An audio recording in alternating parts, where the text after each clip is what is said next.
কত কিছু চাইলাম, পাইলাম না, হুজুর দিল না আল্লাহ, বলে না? আপনার সব দোয়া কবুল, তবে কবুল হওয়ার 3টা সিস্টেম আছে। কয়টা? চান্দোলার ভাইয়েরা মনে থাকবে? কয়টা?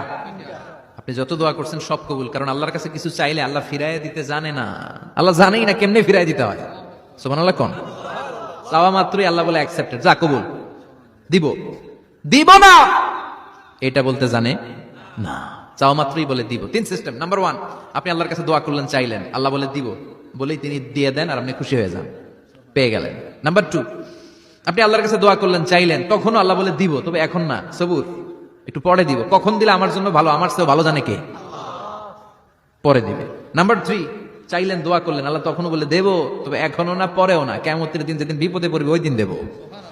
যেদিন তোর বাবা তোরে চিনবে না, তোর মা তোরে চিনবে না, বন্ধু বন্ধুরে চিনবে না, পীর সাহেব মুরিদরে চিনবে না, মুরিদ পীর সাহেবরে চিনবে না, ইমাম সাহেব মুসল্লিরে চিনবে না, মুসল্লি ইমাম সাহেবরে চিনবে না, কেউ কাউরে চিনবে না, ওই কঠিন দিনে তোরে আমি বাঁচাইয়া দেব। তাইলে দোয়া যা করছেন ছোটবেলা থেকে আজকে পর্যন্ত, লস হয়েছে না লাভ? লস না লাভ? এজন্য বেশি বেশি দোয়া করার দরকার আছে না নাই? জীবনে যদি কোনো নেক আমল থাকে, ওই নেক আমল দিয়ে যদি আল্লাহর কাছে দোয়া করেন, দোয়া কবুল করে নিবে কে? তবে নেক আমলটা হইতে হবে শুধুমাত্র আল্লাহর সন্তুষ্টির জন্য। প্রত্যেকের জীবনেই কিছু আমল আছে যেটা লোক দেখানো করে, আছে না নাই? আবার কিছু আমল আছে আল্লাহরে খুশি করার জন্য করে, আছে না নাই? কথা বুঝতে পেরেছেন? রাত্রিবেলা যাচ্ছেন, কেউ নাই, রাস্তায় হঠাৎ দেখলেন মসজিদ, পাশে লেখা বড় করে দান বাক্স, পকেট থেকে কচকচে 1000 টাকার নোটটা ওইখানে ঢেলে দিলেন দান বাক্সের ভিতরে, কেউ দেখে নাই, দেখছে কে? এটা পৃথিবীর কাউরে দেখানোর জন্য দিছিলেন? এই দানটা আল্লাহর কাছে প্রিয়। গোপন দান আল্লাহর রাগকে কমিয়ে দেয়। সুবহানাল্লাহ বলেন।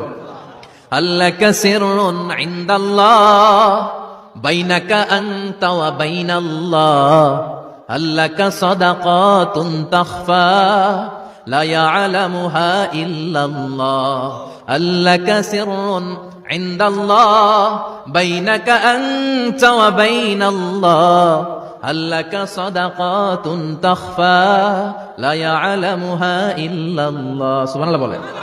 আল্লাকা সিররুন ইনদাল্লাহ, তোমার আর তোমার রবের মাঝে এমন কোন গোপন জিনিস আছে নাকি যেটা আল্লাহ ছাড়া কেউ জানে না? তোমার কোনোদিন কোনো গোপন দান আছে নাকি যেটা আল্লাহ ছাড়া কেউ দেখেনি? ওই দানটা আল্লাহর কাছে প্রিয়। চিল্লায় বলেন ঠিক কি না? এরকম কোন গোপন আমল দিয়ে যদি আপনি আল্লাহর কাছে ওসিলা করে দোয়া করেন, আল্লাহ ওই কঠিন বিপদের দিনে এই আমলটা করছিলাম শুধু তোমারে দেখানোর জন্য, এর ওসিলায় বাঁচাও, বাঁচাবে কে? বিশ্বনবী বললেন না, দোয়া মুখল ইবাদা, দোয়া হলো ইবাদতের নির্যাস, যার দোয়া নাই ওর কিচ্ছু নাই। দোয়া করেন না এই তো নামাজে কাজ হবে না, দোয়া করেন না এই রোজায় কাজ হবে না, কথা কন।